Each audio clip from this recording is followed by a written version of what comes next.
2 ராஜாக்களுக்கு நடுவுல சண்டை நடக்குது. ஒரு ராஜா தோற்று போயிடுறாரு. அந்த தோற்று போன ராஜா கிட்ட வெற்றி பெற்ற ராஜா சொல்றாரு, நான் இப்ப உன்கிட்ட ஒரு கேள்வி கேக்குறேன். அதுக்கு நீ சரியான பதில் சொன்னா நான் உன் நாட்டை உனக்கே திருப்பி தரேன்னு.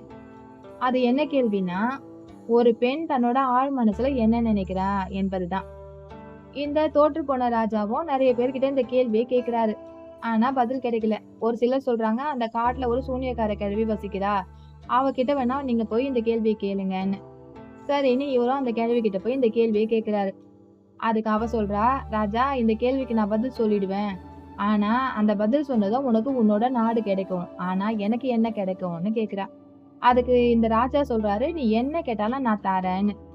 உடனே அந்த கிழவி பதில் சொல்றா. அது என்னன்னா, ஒரு பெண் தன் சம்பந்தமான முடிவுகளை தானே எடுக்க வேண்டும் என்பதுதான் அந்த பெண்ணின் ஆழ் மனசுல இருக்கிற எண்ணம். இதுதான் நீ கேட்ட கேள்விக்கு பதில்னு சொல்றா அந்த கிழவி. இவரும் அந்த பதில கொண்டு போய் அந்த ராஜா கிட்ட சொல்றாரு. அந்த ராஜாவும் இந்த பதில கேட்டு திருப்தி அடைஞ்சு இவருடைய நாட்டை திருப்பி கொடுத்துடுறாரு.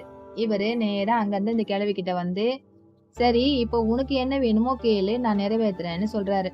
உடனே அந்த கிழவி சொல்றா, நீ என்ன கல்யாணம் பண்ணிக்கணும் அப்படின்னு கேக்குறா. இத கேட்டது இவர் கொஞ்ச நேரம் திகைச்சு போயிடுறாரு. இருந்தாலும் கொடுத்த வாக்க காப்பாத்தணுமே, அதுக்காக ஒத்துக்கிட்டாரு. ராஜா ஒத்துக்கிட்ட அடுத்த வினாடியே இந்த சூனியக்கார கிழவி ஒரு அழகான தேவதையா மாறிடுறா. அந்த பெண் ராஜாவை பார்த்து சொல்றா, ராஜா நான் வீட்டுக்குள்ள இருக்கும்போது கிழவியா இருந்தா உன் கூட வெளியில வரும்போது தேவதையா இருப்பேன்.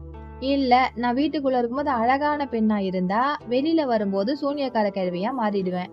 எது உன்னோட விருப்பம் சொல்லுன்னு கேக்குறா. உடனே ராஜா கொஞ்சம் கூட யோசிக்காம, இது உன் சம்பந்தப்பட்ட விஷயம், அதனால முடிவு நீதான் எடுக்கணும்னு சொல்றாரு.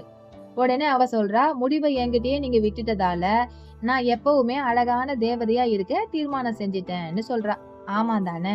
ஒரு பெண் அவ சம்பந்தப்பட்ட முடிவுகளை அவளே எடுக்கும்போது தேவதையாக இருக்கா. ஆனா முடிவுகள் அவ மேல திணிக்கப்படும் போது என்னவா மாறுறா? சொல்லுங்க.